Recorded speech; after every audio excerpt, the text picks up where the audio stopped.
Hello बच्चों, कैसे हो? आई होप कि आप सब लोग खुश हो, सही हो। आई नो कि ये टेंशन का माहौल हो सकता है आपके लिए, लेकिन मैं हमेशा से इस बात पर जोर देते आया हूँ कि भाई टेंशन लेने का कोई सेंस नहीं बनता है, ठीक है। और जैसे मैंने कहा था पिछले वीडियो में, इस वीडियो में भी कह रहा हूँ कि आप इस वीडियो की शुरुआत एक स्माइल देकर करो, ताकि पहले अपना टेंशन रिलीज़ करो और उसके बाद आगे देखो, और उसके बाद हम बात करते हैं कि क्या किया जा सकता है, ठीक है। देखो, होता क्या है कि बच्चों, अभी तक शायद हो सकता है आप पढ़ाई जो है लगभग कंप्लीट कर चुके रहो, या फिर आप अभी रिवीजन की तैयारी कर रहे हो और पेपर लिखने वाले रहोगे।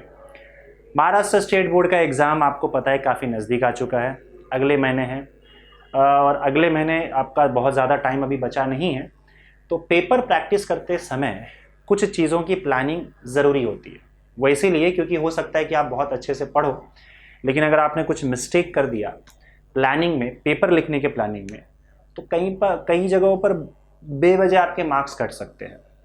तो प्लानिंग प्रॉपर होना चाहिए, कोई भी काम करो आप, मैं सिर्फ पेपर की बात नहीं कर रहा हूँ। अगर आप कोई भी काम करते हो और एकदम बहुत अच्छे से प्लानिंग करके जाते हो, तो उसमें बहुत अच्छा करने के चांसेस आपके बढ़ जाते हैं।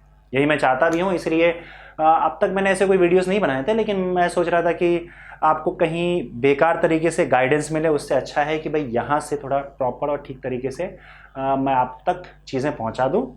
हालांकि बहुत सारे लोग हैं जो इस पर अच्छे अच्छे गाइडेंस दे रहे हैं, नो डाउट, पर मैं चाहता था कि मेरे तरफ से भी आप कुछ चीज़ें सुनो इसके बारे में। तो पहला वीडियो, ये जो वीडियो है इस पूरे सीरीज़ का, जिसमें मैं आपको पेपर के रिगार्डिंग या फिर क्वेश्चंस कैसे पूछे जाते हैं, पेपर पैटर्न क्या होता है, किस चैप्टर के कितने क्वेश्चंस हैं, जो भी पेपर से रिलेटेड है, पेपर के लिखने से रिलेटेड चीज़ें और इन्फॉर्मेशन है, उसमें बीच बीच में वीडियोस लाते रहूँगा आपके एग्ज़ाम तक, ताकि आपको ये प्रॉपर गाइडेंस मिल पाए एग्ज़ाम में जाने से पहले। सीरीज़ में सबसे पहला वीडियो जो आपके सामने आया है वो ये वीडियो है, जहाँ पे हम चैप्टर के वेटेज की बात करेंगे हर एक टॉपिक का। और शुरुआत में फिजिक्स से कर रहा हूँ, केमिस्ट्री, मैथ्स और बायोलॉजी पे भी मैं जाऊँगा इसके बाद। चैप्टर में जैसे बच्चों आप जानते हो कि टोटल चैप्टर बोल रहा हूँ मैं, सॉरी फिजिक्स में जैसे आप जानते हो बच्चों की टोटल 16 चैप्टर्स हैं। यहाँ पे वो मार्क्स लिखे हुए जो कंपलसरी मार्क्स पूछे जाएंगे, जितना आपको अटेम्प्ट करना है, और यहाँ पे ऑप्शन के साथ है। आप जानते हो फिजिक्स का पेपर जो है वो 70 मार्क्स का होता है, लेकिन 70 मार्क्स का आपको अटेम्प्ट करना होता है। अब उसमें बहुत सारे क्वेश्चंस ऑप्शन में भी होते हैं। अगर आप ऑप्शन के भी सारे मार्क्स काउंट कर लो तो टोटल पेपर का मार्क्स 98 हो जाता है, पर 98 में से आपको 70 मार्क्स का अटेम्प्ट करना होता है। वेरी सिंपल, ठीक है। अब देखो, ये 70 मार्क्स जो बिना ऑप्शन के हैं, उसमें किस तरीके से हर एक चैप्टर से क्वेश्चन पूछे जा रहे हैं, और यहाँ पे विथ ऑप्शन, जैसे 98 मार्क्स का अगर पूरा पेपर बनेगा तो कौन से चैप्टर से कितने मार्क्स के पूछे जाएंगे, ये ऑप्शन के साथ है। ये मार्क्स यहाँ पे लिखे हुए हैं, ठीक है। तो ये चैप्टर्स के अगेंस्ट ये सारे मार्क्स जो ये 70 मार्क्स का वाला है, मतलब ये फिक्स कंपलसरी मार्क्स हैं, और ऑप्शंस के साथ यहाँ पे मार्क्स देके रखा हुआ है। पूरा पेपर 98 मार्क्स का बन रहा है, और उसमें से 70 मार्क्स का आपका कंपलसरीली आपको ये 70 मार्क्स आपको अटेम्प्ट करना है, ठीक है। अब ये चैप्टर्स देखिए आप अंदाज़ा लगा सकते हो कि किस चैप्टर से ज़्यादा क्वेश्चन पूछे जाते हैं, किस चैप्टर से कम। बहुत ज़्यादा डिफरेंस तो नहीं है, लेकिन आपको क्लियरली दिख जाएगा कुछ कुछ चैप्टर्स है जो हाई वेटेज है। जैसे पहले 4 चैप्टर्स आप देख लो, 5-5 मार्क्स के विदाउट ऑप्शंस, और ऑप्शंस के साथ 7-7 मार्क्स के इसमें से पूछे जाते हैं, तो हाई वेटेज चैप्टर है। बाकी यहाँ पे एक चैप्टर आप देख सकते हो वेव ऑप्टिक्स, ये हाई वेटेज है। एंड देन यहाँ पे आप देख सकते हो इलेक्ट्रोमैग्नेटिक इंडक्शन, उसमें से भी बहुत ज़्यादा क्वेश्चन पूछा जाता है। ये सारे, ये जो एक इलेक्ट्रोमैग्नेटिक इंडक्शन हो गया, वेव ऑप्टिक्स है, देन स्टार्टिंग के 4 चैप्टर्स है आपके, ये हाई वेटेज के चैप्टर्स है। तो आप अपने तरीके से अपने हिसाब से प्लानिंग कर सकते हो कि आपने जैसे मान लो हाई वेटेज के सारे ये 4 टॉपिक कर लिया आपने, 4 टोटल 5 टॉपिक हो गए ना, rotational dynamics, mechanical properties of fluid, KTG thermodynamics, और उसके अलावा यहाँ पे वेव ऑप्टिक्स है, और ये इलेक्ट्रोमैग्नेटिक इंडक्शन है। लेकिन इस बात का ध्यान रखना, जब आप करते हो तो पूरा करो, उसके साथ साथ उसका न्यूमेरिकल्स जो है एटलीस्ट सॉल्व एग्जाम्पल्स वाला न्यूमेरिकल्स कर लेना, जो टेक्स्ट बुक में सॉल्व एग्जाम्पल होता है। कई बार क्वेश्चन सॉल्व एग्जाम्पल से वैसे ही आ जाता है। अब मैंने आपको कहा था कि मैं आपको न्यूमेरिकल्स का एक सेट दे रहा हूँ, अभी थोड़ा सा उस पर वर्क चल रहा है, पर मैं कोशिश करूँगा कि वो आपको जल्दी मिल जाए। तो आप न्यूमेरिकल्स के साथ अगर कर लोगे तो काफ़ी हद तक ये कवर हो जाता है। इसमें एक दिक्कत और आती है कई बच्चों की, मतलब ये जो चैप्टर्स है उसका वेटेज हाई है, लेकिन ये चैप्टर भी बहुत बड़े हैं। अगर आप देखोगे तो पहले 2 चैप्टर्स बहुत बड़े हैं। आई एम सॉरी बच्चों, थोड़ा सा मुझे खांसी हो रही है कुछ दिन से काफ़ी ज़्यादा, तो थोड़ी तकलीफ हो सकती है मुझे बोलने में, पर ठीक है, कोई प्रॉब्लम नहीं। अपना स्माइल अब जानने मत देना, ठीक है, वो कंटिन्यू रखो, इससे कोई लेना देना नहीं है आपको। देखो, ये जो चैप्टर्स है जिसमें हाई वेटेज के चैप्टर्स है, उसमें पहले 2 चैप्टर्स काफ़ी बड़े हैं, लेकिन ये 2 चैप्टर्स थोड़े सिंपल है, इजी है, बहुत ज़्यादा बड़े मैं नहीं कहूँगा, क्योंकि सिंपल देखो, सिंपलिसिटी पे भी डिसाइड किया जा सकता है कि कोई टॉपिक बहुत बड़ा है। जैसे मान लो बहुत कॉम्प्लिकेटेड कोई चैप्टर है, छोटा ही हो, पर आपको बहुत समय देना पड़ेगा उसको समझने में। लेकिन यहाँ पे आप देखोगे कि ये 2 चैप्टर जो है ना बहुत सिंपल है समझने में और बड़े आसानी से हो सकता है। ये 2 चैप्टर्स काफ़ी बड़ा है, इसलिए वेटेज ज़्यादा भी है। वेव ऑप्टिक्स भी ठीक ठाक बड़ा है, और इलेक्ट्रोमैग्नेटिक इंडक्शन बहुत ज़्यादा बड़ा नहीं बोलूँगा, लेकिन है, फिर भी उसका भी लेंथ काफ़ी अच्छा है। तो हो सकता है आपको बहुत ज़्यादा टाइम इसमें देना पड़े। अगर आपका पढ़ाई हुआ है तो मैं चाहूँगा कि आप पहले इन चैप्टर्स को अच्छे से कर लो, ताकि मैक्सिमम मार्क्स आपका कवर हो जाए। जैसे मान लो किसी को आउट ऑफ लाना हो या काफ़ी अच्छा परसेंटेज लाना हो, तो आप पहले इन हाई वेटेज वाले चैप्टर्स को फटाफट कर लो, उसके सारे न्यूमेरिकल्स कर लो, तो मैक्सिमम मार्क्स आपके कवर हो जाएंगे जब आप रिवीजन अभी कर रहे हो। अब बाकी सारे चैप्टर्स आप धीरे धीरे करके निपटा सकते हो। जिन बच्चों को लग रहा है कि सर हम कांटे पे है और पता नहीं पास होंगे कि फेल होंगे तो मैं आप लोगों को फिर ये हिदायत दूंगा कि आप लोग छोटे छोटे चैप्टर पकड़ो, और मैं लिख के दे रहा हूँ आपको वो छोटे छोटे चैप्टर्स। जिनको लग रहा है कि पता नहीं सर ढंग से पास भी हो पाएंगे कि नहीं हो पाएंगे, मैं उन बच्चों की बात कर रहा हूँ। वैसे तो सिचुएशन वैसा नहीं होना चाहिए, लेकिन फिर भी अगर ऐसा किसी का है सिचुएशन, तो मैं आपको बता दूं, आपको थोड़ा सा देखना होगा कि आप पहले छोटे छोटे चैप्टर्स पकड़ो। क्योंकि आपने पहले अगर बड़ा चैप्टर पकड़ लिया कि हाँ चलो बहुत ज़्यादा मार्क्स आ रहा है इसमें से, पकड़ लेते हैं, और आप देख के उससे परेशान हो गए, बहुत सारे कॉन्सेप्ट है, और अगर आप भूल गए वो चैप्टर भी पढ़ा हुआ, क्योंकि बहुत सारी चीज़ें थी, एग्जाम में नहीं पता कि क्या पूछने वाले हैं, तो आपको तो पूरा पढ़ना है, तो आप 1-2 चैप्टर से ही परेशान हो सकते हो। इसलिए ऐसे ऐसे चैप्टर को पकड़ो जो छोटे छोटे हो, ताकि जल्दी जल्दी खत्म हो जाए।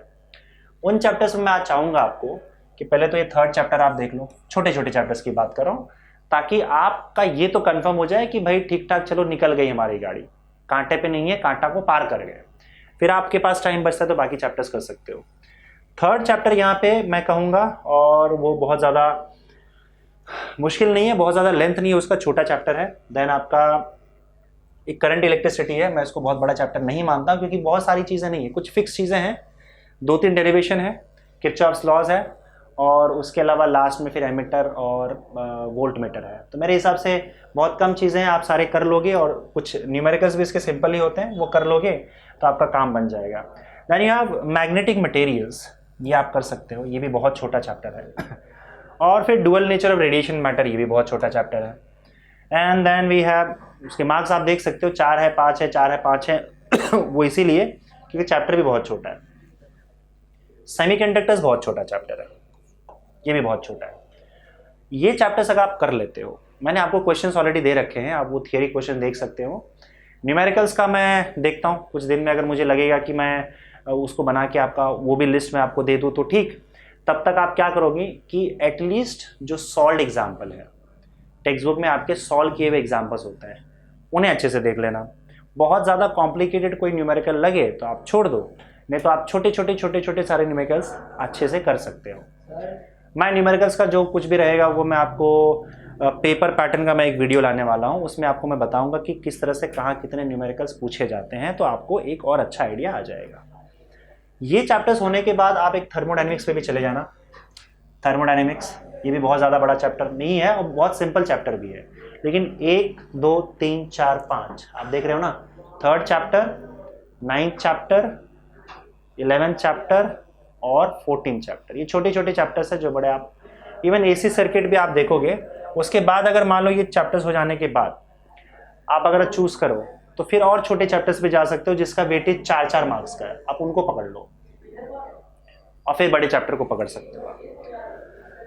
ये जो 1 2 3 4 5 चैप्टर मैंने ऐसा इसलिए बोला क्योंकि आपको फिर कैसा होगा कि आपको ये डर नहीं होगा कि मार्क्स जो है बिल्कुल ही नहीं आएंगे, सब कुछ भूल जाऊंगा। छोटे छोटे हैं कॉन्सेप्ट्स, आपको जल्दी अगर आपको पकड़ में आ जाता है तो काफ़ी जो चैप्टर्स है आपके कवर हो जाएंगे कुछ कम टाइम में। अगर कम टाइम में चैप्टर्स कवर होते हैं थोड़ा कॉन्फिडेंस भी बढ़ता है और बाद में पढ़ने का मन करता है। एक ही चैप्टर आपने रोटेशन डायनामिक्स उठा लिया, मान लो आज तक कुछ पढ़ा ही नहीं है, पहले पढ़ना चालू कर दिया, परेशान हो गए, अब आप उसी के बेसिस पे जज करोगे कि अरे यार सारा चैप्टर ऐसा ही होगा क्या, तो आप इरिटेट हो सकते हो। ये मैं उन लोगों के लिए बोल रहा हूँ जिन्होंने अभी तक कुछ पढ़ा नहीं हो, ऐसे भी हो सकते हैं बच्चे भाई कि अभी तक कुछ पढ़ा ही नहीं है, या फिर थोड़ा थोड़ा पढ़ा है और कुछ श्योर नहीं है कि हम क्या करें, तो आप इन चैप्टर्स को पहले प्रेफरेंस दे सकते हो। अगर आपको पूरा मार्क्स चाहिए, अगर आपको काफ़ी अच्छा मार्क्स लाना है, तब ऑब्वियसली बात है कि आपको सारे चैप्टर्स कवर करने पड़ेंगे। और उस टाइम पे आप, अगर आपने पढ़ा है पहले से ही, आपको चीज़ें आती हैं, आपको रिवाइज करना है, तो आप बड़े बड़े टॉपिक को पहले उठा के ख़त्म कर दो, ताकि छोटे छोटे टॉपिक्स बाद में इजीली कवर हो जाए। तो जो आपका सिचुएशन है जिस हिसाब से, उस हिसाब से आपको प्लानिंग करनी चाहिए। सॉरी यार, गले की हालत बहुत ख़राब है, सॉरी। चलिए आगे बढ़ते हैं बच्चों। तो ये हो गया आपका फिजिक्स का केस। नेक्स्ट अगर हम लोग बात करें, जस्ट अ सेकेंड ना, अगर नेक्स्ट की बात करें तो यहाँ पे आपका आएगा केमिस्ट्री। देखो केमिस्ट्री में भी ये सारे के सारे चैप्टर्स हैं आपके सामने और मार्क्स यहाँ पे दिए हुए हैं। अच्छा, ये पीडीएफ में आपको जो हमारा टेलीग्राम चैनल है अपना, स्टडी चक्र महाराष्ट्र बोर्ड्स है ना, उसका स्टडी चक्र महाराष्ट्र है, ये नाम से आपका टेलीग्राम चैनल है, उसका लिंक मैं डिस्क्रिप्शन में डाल दूंगा, वहाँ से आपको ये पीडीएफ मिल जाएगा। तो यहाँ पे भी देखो, आप उसी तरीके की प्लानिंग आप केमिस्ट्री में, बायो में और मैथ्स में लगा सकते हो। जो छोटे छोटे चैप्टर्स है, छोटे छोटे वेटेज के, आपको तो पता ही है, वो आप देख लो। जो भी छोटे, देखो ये 2-3 चैप्टर्स जो हैं ये बहुत ही छोटे छोटे हैं, क्योंकि इसका वेटेज कम दिख रहा है। तो अगर जो बच्चा बहुत ज़्यादा उसने नहीं पढ़ाई की है, तो छोटे छोटे पहले आप कवर कर लो। जो बच्चे हैं जिन्होंने काफ़ी अच्छे से पढ़ाई की है, वो रिवीजन करना है और अच्छा मार्क्स लाना है, तो वो बड़े बड़े चैप्टर्स को पकड़े। मेरे हिसाब से ये तरीका सही रहेगा, आपने जिस तरीके से आपने प्रिपरेशन किया है पूरे साल भर में। लेकिन ज़रूरी नहीं है कि मेरी बात आप मानो, आपके लिए जो तरीका जैसा काम कर रहा है आप वैसे करो। मेरी बात कंपल्सरीली माननी ज़रूरी नहीं है। जिस बच्चे को जिस तरीके से ज़्यादा बेटर तरीके से समझ में आए, या फिर जो मेथड उसके लिए काम करे, अच्छा काम करे, आपको उसी मेथड को फॉलो करना है। मैंने कुछ कह दिया तो ज़रूरी नहीं है कि वही मेथड सही हो। हर इंडिविजुअल पर्सन के लिए मेथड अलग हो सकता है।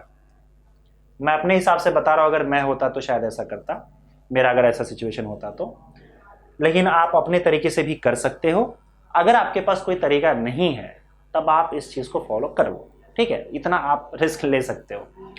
तो केमिस्ट्री के सारे टॉपिक्स आपके सामने हैं और उसके मार्क्स आपको दिख रहा है यहाँ पे, इस तरीके से डिस्ट्रीब्यूटेड है। केमिस्ट्री में भी 70 मार्क्स का पेपर बनता है जो आपको अटेम्प्ट करना है, और टोटल ऑप्शन के साथ मार्क्स होता है 98। चलिए नेक्स्ट आपका है मैथ्स। अच्छा, मैथ्स में कैसा होता है ना, थोड़ा सा अलग केस है। मैथ्स में टोटल जो है 80 मार्क्स का पेपर बनता है जो आपको अटेम्प्ट करना होता है, और इसमें 112 मार्क्स जो है वो ऑप्शन के साथ आता है, समझे। तो ये थोड़ा सा अलग है यहाँ पे। और यहाँ पे आपको 80 मार्क्स का पेपर बनता है, मतलब जो कॉलेज है उसकी तरफ से 20 मार्क्स ही जाता है, राइट। और 80 मार्क्स आपको थियरी में लिखना पड़ता है यहाँ पे। पूरे ऑप्शंस के साथ देखें तो 112 मार्क्स, इसका भी वेटेज आपको दिख रहा है यहाँ पे। जो भी चैप्टर्स है उसके अगेंस्ट मार्क्स लिखा हुआ है और ऑप्शंस के साथ भी मार्क्स लिखा हुआ है। उसी तरीके से अगर हम बात करें तो इसमें भी प्लानिंग उसी तरीके से आप कर सकते हो जो आपको सही लगे। और फाइनली बायो, फिजिक्स, केमिस्ट्री और बायो जो है उसका पैटर्न एक जैसा है और टोटल मार्किंग एक जैसा है। 70 मार्क्स का पेपर है जो आपको अटेम्प्ट करना है, जिसमें से 98 मार्क्स जो है वो ऑप्शन के साथ आपका पेपर बनता है। कुछ इसी तरीके का प्लानिंग आप यहाँ पे भी अप्लाई कर सकते हो। और उसके अलावा अगर आपको लग रहा है कि सर मेरा अपना एक तरीका है जो ज़्यादा फिट बैठ रहा है मुझ पे, तो आप वही यूज़ करो। नहीं है कोई तरीका तो काम चालू कर दो। देखो, किसी परफेक्ट प्लानिंग के लिए वेट मत करो। परफेक्ट प्लानिंग के लिए वेट करते जाओगे तो टाइम निकल जाएगा। एक बात लाइफ में बच्चों याद रखना, आपका डिसीजन गलत होगा वो चलेगा, लेकिन डिसीजन टाइम पे लेना ज़रूरी है। गलत टाइम पे अगर आपने, देखो अगर आपका टाइम चला गया ना, तब तो आप कुछ नहीं कर पाओगे। आपको टाइम रहते हुए डिसीजन लेना है। डिसीजन गलत हो सही हो उससे फर्क नहीं पड़ता। मान लो आप सही टाइम का इंतजार कर रहे हो, सही डिसीजन लेने का इंतजार कर रहे हो, और आपको फाइनली बोर्ड के एक दिन पहले पता चल गया कि अच्छा ये सही तरीका है पढ़ने का, तो एक दिन में क्या कर लो? कुछ नहीं कर सकते। लेकिन अगर किसी ने 2 साल पहले ही, अगर मान लेते हैं कि कोई गलत तरीके से उसने चालू कर दिया, मतलब गलत डिसीजन ले लिया आपके हिसाब से, सही डिसीजन का वेट नहीं किया, पर उस गलत डिसीजन के साथ उसने 2 साल अपनी तैयारी की है, कुछ भी किया हो, लेकिन वो आपसे आगे रहेगा। आपसे आगे इसलिए होगा क्योंकि आपको सही डिसीजन आपने कब लिया है, बोर्ड के 1 दिन पहले, टाइम निकल जाने के बाद। वो जो कर पाएगा 2 साल में उसने जो किया है, उस मामले में वो हमेशा उससे, मतलब इस पर्सन से आगे ही रहने वाला है। तो याद रखना है कि आपका डिसीजन सही हो या गलत हो, उससे ज़्यादा इंपॉर्टेंट ये होता है कि आपका टाइमिंग सही होना चाहिए और आपका डिसीजन टाइम पे आना चाहिए। इसीलिए टाइम पे डिसीजन लेना सीखो, सही या गलत वो बाद में देख लिया जाएगा। लेकिन अगर ऐसा ऑप्शन है कि सही डिसीजन गलत डिसीजन में चूज करूं या टाइम चूज करूं, आपको हमेशा टाइम चूज करना होगा, समझे? तो आप जल्दी से काम चालू कर दो, लेट नहीं करना है। मेरा डिसीजन सही लग रहा है गलत लग रहा है, उसमें बहुत ज़्यादा नहीं सोचना है। काम चालू जब इंसान कर देता है ना, तो धीरे धीरे काम करते करते वो थोड़े टाइम के बाद सही डिसीजन पे पहुंच जाता है।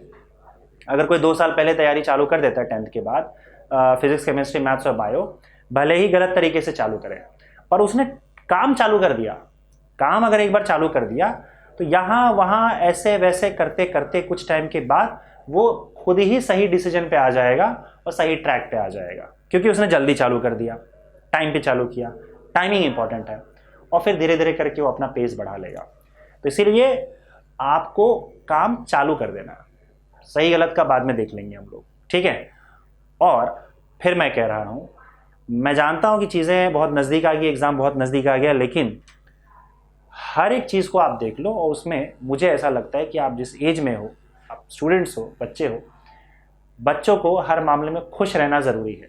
एग्ज़ाम को आप गेम की तरह लो, जीते हारे कोई दिक्कत नहीं। अब बाहर गेम खेलने जाते हो, अगर आप फ्रेंड्स के साथ गेम खेलने जा रहे हो, मान लो क्रिकेट खेल रहे हो, फुटबॉल खेल रहे हो, उसमें हार गए, तो क्या आप परेशान हो जाते हो? आपको ऐसा लगता है अब तो मेरी ज़िंदगी ख़त्म हो गई है? नहीं, आपको बहुत मज़ा आता है। हारने के बाद नहीं मज़ा आता है, और अगले दिन का वेट करते हो कि चलो अगला गेम खेलेंगे, हारने के बाद भी मज़ा आता है, क्योंकि आपने उस रिजल्ट को उतना इंपॉर्टेंस नहीं दिया, बल्कि उस गेम के दौरान जो कुछ भी आप कर रहे थे, जो प्रोसेस था, उसमें आपको मज़ा आ रहा था। यही चीज़ आपको एग्ज़ाम और पढ़ाई के लिए भी रखना है। मेरे हिसाब से ऐसा ही होना चाहिए था। अनफॉर्चुनेटली जो है सब लोग रिजल्ट का ही खाली वेट करते हैं, लेकिन मेरे हिसाब से हर 2 साल में जो आप पन्ना पलटते हो, पढ़ाई करते हो, जिस तरीके से पढ़ते हो, जो लॉज पढ़ते हो, आप जो क्वेश्चंस वगैरह देखते हो, जो न्यूमेरिकल सॉल्व करते हो, हर चीज़ में वो मज़ा होना चाहिए था। अनफॉर्चुनेटली सिस्टम जो ऐसा है बन गया है, वो जो सिर्फ रिजल्ट को वैल्यू देता है, और बड़ी तकलीफ़ होती है इस चीज़ के लिए, जो कि कुछ टाइम के बाद मैटर भी नहीं करता है। हो सकता है मेरी बात आप तक ना पहुंच पाए या फिर आप ना समझ पा रहे हो, लेकिन एक ना एक दिन समझोगे ज़रूर। क्या पता ये बात आप कुछ साल के बाद जाके याद रखो कि सागर सर ने हमें ऐसा कुछ कहा था, अब मुझे समझ में आ रहा है कि सर ने क्या कहा था। हो सकता है कि आप इस सिचुएशन में भी घिरे हुए हो, आप तक मेरी बात ना पहुंच पाए, लेकिन मैं फिर भी कोशिश करूंगा, और जितने बच्चों तक पहुंच जाए, अगर मैं उनको उन परेशानी से निकाल पाऊँ तो शायद बहुत अच्छा फील होगा कि चलो कुछ तो ढंग का काम हुआ है मुझसे, ठीक है? तो अगर कुछ प्रॉब्लम होता है तो डेफिनेटली आप कमेंट में मुझे बता सकते हो। एग्ज़ाम तक कोशिश करूंगा कि आपके साथ बना रहूं मैं, ठीक है? Thank you.